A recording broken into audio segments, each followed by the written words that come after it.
열왕기상 17장 17절에서 24절 다 같이 함께 읽겠습니다.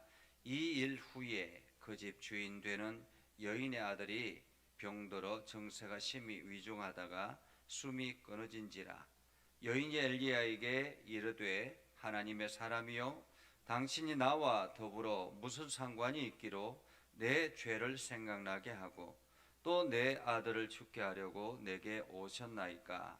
엘리야가 그에게 그의 아들을 달라 하여 그를 그 여인의 품에서 받아 안고 자기가 거처하는 다락에 올라가서 자기 침상에 누이고 여호와께 부르짖어 이르되 내 하나님 여호와여 주께서 또 내가 우거하는 집 과부에게 재앙을 내리사 그 아들이 죽게 하셨나이까 하고 그 아이 위에 몸을 세 번 펴서 엎드리고 여호와께 부르짖어 이르되 내 하나님 여호와여 원하건대 이 아이의 혼으로 그의 몸에 돌아오게 하옵소서 하니 여호와께서 엘리야의 소리를 들으심으로 그 아이의 혼이 몸으로 돌아오고 살아난지라.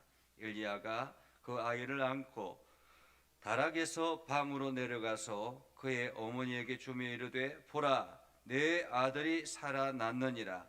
여인이 엘리야에게 이르되 내가 이제야 당신은 하나님의 사람이시요 당신의 입에 있는 여호와의 말씀이 진실한 줄 아노라 하니라. 아멘. 오늘도 하나님의 은혜가 여러분의 삶에 가득하기를 바랍니다. 여러분을 통해서 하나님의 영광이 드러나기를 주님의 이름으로 축복합니다. 어제 저는 이제 우리 총회의 목사고시를 보는 전도사님들 약 700명 가까이 이제 시험을 이렇게 치르는 시험관으로 다녀왔습니다. 아침 6시 반에 아침을 먹고 7시부터 시작해서 이게 준비하고 그리고 시험을 하는데 뭐 시험하는 모든 과정에 6시 반까지 시험 다 치르고 면접도 40명 가까이 40명을 면접을 했는데 시간이 굉장히 타이트했고 굉장히 힘들었습니다. 면접하는 것 과정도 굉장히 어려웠고요. 그 중에 한 분은 시험 치러 오시는 한 분은 어제 아들의 장례식을 마치고 한숨도 자지 못하고 다급하게 시험 치러 와서 갑작스럽게 저희 그 룸에 들어와서 자리를 찾는데 없는 거예요. 이게 옆방이었는데 장소를 잘못 알고 들어와서 완전히 이게 혼이 나간 것 같은 그런 마음으로 시험을 치르러 왔던 그런 분도 이렇게 보았습니다. 그러면서 이제 면접을 40명 되는 게 전사님들을 면접을 하는데 제일 먼저 물어본 것이 소명이 있는가라는 게 소명을 받았는가라는 거였습니다. 소명을 받았는가. 그러니까 소명을 받았는가라고 물어보니까 전사님들이 하나님께서 나에게 이렇게 사역을 하라고 하나님께서 나에게 비전을 주셨습니다라고 이야기를 했습니다. 그러니까 소명과 비전을 구분을 하지를 못하는 거예요. 그 소명은 하나님께서 나를 부르신 부르심. 그러니까 하나님과 나와의 1대1 관계거든요.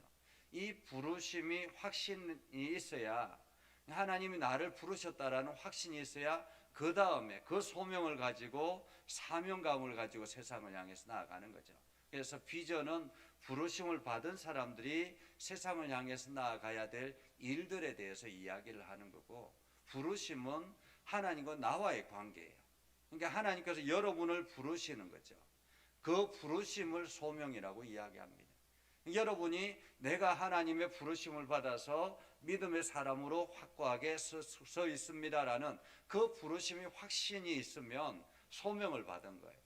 그러니까 부르심을 받은 소명을 받는다라는 것은 반드시 사역자가 된다라는 의미가 아닙니다. 그러니까 하나님께서 각자를 부르시잖아요. 그렇죠? 여러분 모두 다를 부르시잖아요.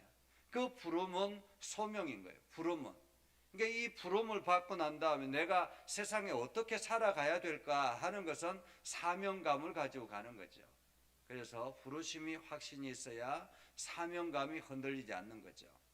부르심의 확신이 없으면 세상의 문제들이 일어나기 시작하면 그때부터 마음이 흔들리기 시작하고 여기저기 왔다 갔다 하게 되는 것입니다. 그러나 부르심이 확신이 있으면, 하나님께서 나를 부르셨다라는 확신이 분명하면, 어제 장례를 마쳤는데도 불구하고 오늘 당장에 지금 이 목사고시를 시험을 치르러 오는 그 엄마가 바로 그런 사람인 거죠.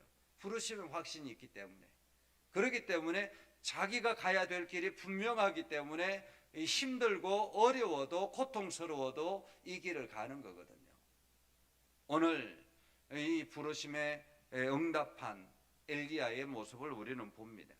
우리가 어제 제가 이제 그 시험 기간에는 여러분들한테 이게 문자를 나눌 수가 없어서 휴대폰도 다 반납을 하기 때문에, 그래서 새벽에 기도하고 아침에 일찍이 이른 아침에 여러분들한테 카톡을 보내서 어제 묵상 말씀을 나누었는데, 그 말씀을 보면 이제 엘리야가 하나님의 부르심 앞에 서는 그러한 장면을 보게 되지요. 사실 우리가 그제까지 계속 말씀을 본 것은 북이스라엘에 악한 왕들이 계속 일어나고 그 중에서 가장 최악의 왕 아합이 등장하잖아요. 이 아합이 등장함으로 인해서 이제 북이스라엘은 완전히 우상의 나라가 되어버리는 그런 모습을 보게 되죠. 나라가 전체가 우상화되어 있고, 그리고 그 백성들이 다 우상을 섬기는 그러한 때였던 것입니다. 이때에 하나님께서 엘리야를 불러서 부르시고 난 다음에 엘리야를 통해서 아합 왕에게 내가 기도하지 아니하면 앞으로 이 땅에 비가 내리지 않을 것이다. 그렇게 해서 그때부터 시작된 가뭄이 이 땅에 일기 시작했습니다. 그 땅에. 그렇게 가뭄이 일어나기 시작하자 아합 왕이 엘리야를 잡아 죽이려고 막 이렇게 사슬 시퍼렇게 다니잖아요. 그때 엘리야가 그리 시냇가에서 숨어서 까마귀가 공급하는, 하나님이 보낸 까마귀가 공급하는 음식을 먹고, 그리고 시냇가가 마르자 사르밧 가부, 사르밧 지역은 어디라고 그랬습니까? 이세벨의 고향, 아합 왕의 부인 그 이세벨의 고향에, 그 고향에 가서 사르밧 여인을 과부를 만납니다. 그 과부를 만나서 그 와중에서도 없는 가운데서도 마지막에 빵을 만들어서 먹으려고 하는 그 사람의 빵을 함께 나누면서 하나님의 은혜를 경험하게 되죠. 그래서 매일같이 밀가루와 기름이 떨어지지 않는 놀라운 그 경험을 하잖아요. 그러한 가운데서 그렇게 하나님의 은혜를 경험하는 그 사르밧 과부, 그 가운데 그냥 계속 해피엔딩으로 끝나면 얼마나 좋겠습니까? 그런데 오늘 17절에 보면 2일 후에라고 이야기합니다. 2일 후에. 하나님의 은혜가 경험되어졌던 그 일 후에, 하나님의 능력, 기적을 경험했던 그 일 후에 라는 것입니다. 그 일 후에 어떤 일이 일어납니까? 여인의 아들이 병들어서 심히 위중하다가 숨이 끊어졌습니다. 갑자기 아들이 죽게 된 거예요. 불과 얼마 전까지만 해도 마지막 빵을 만들어서 아들과 함께 나누어 먹고 같이 죽자라고 생각했던 그 여인이 지금 이제 살만한 거죠. 매일같이 빵이 생기고 먹을 거리가 생기니까 이게 생기다가 갑자기 아들이 죽음을 맞이하게 된 것입니다.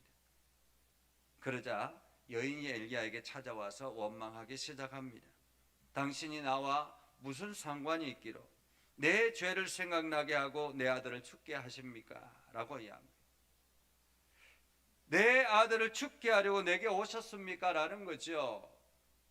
아니, 엘리야가 오지 않았으면 이 아들이 예전에 죽었죠. 그죠? 자기 자신도 예전에 죽었을 거 아닙니까?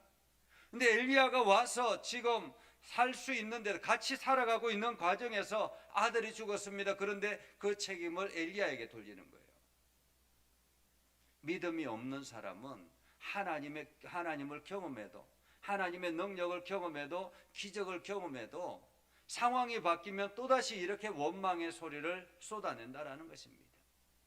우리가 전도를 해서 초신자가 교회를 와서 하나님의 은혜를 경험하다가 갑자기 어려운 문제가 생기면 이 모든 일은 교회 때문에 그렇다라고 생각하는 사람들이 굉장히 많습니다.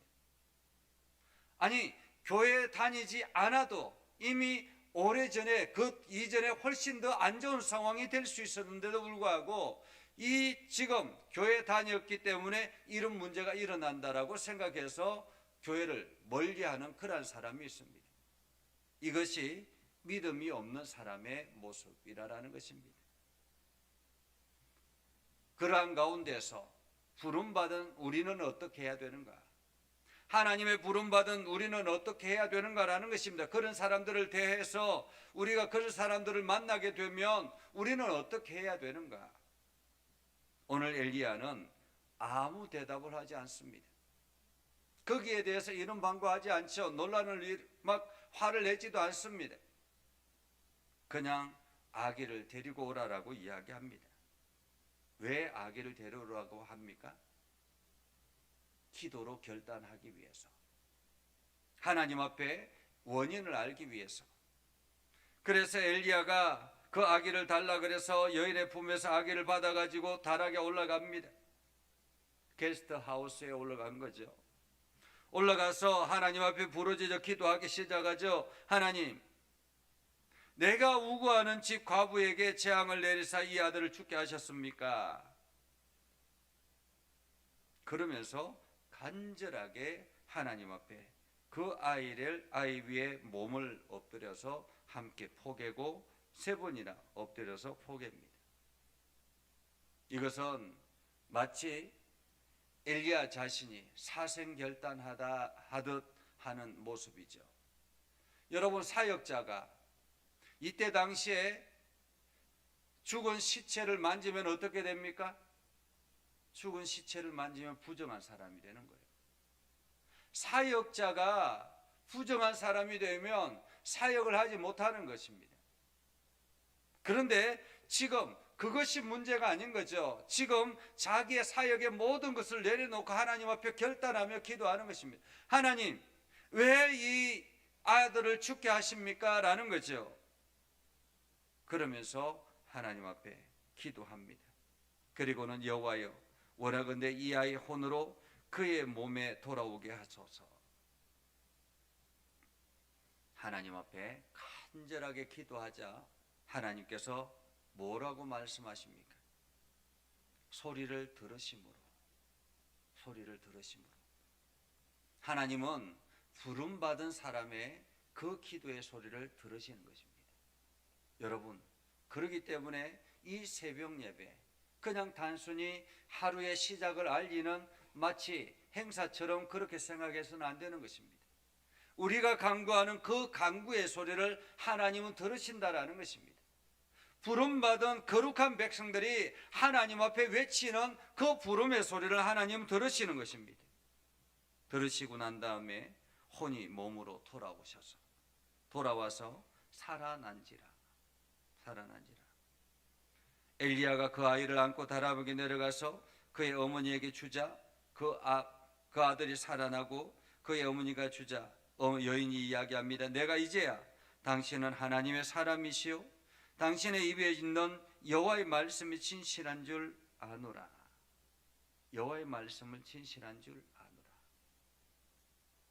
여러분, 하나님은 우리를 부르신 이유는 이 악한 세대에 하나님의 살아계심을 알리기 위해서입니다. 그냥 단순히 이 땅에서 그냥 그런 대로 살아가라고 그렇게 부르신 것이 아닙니다.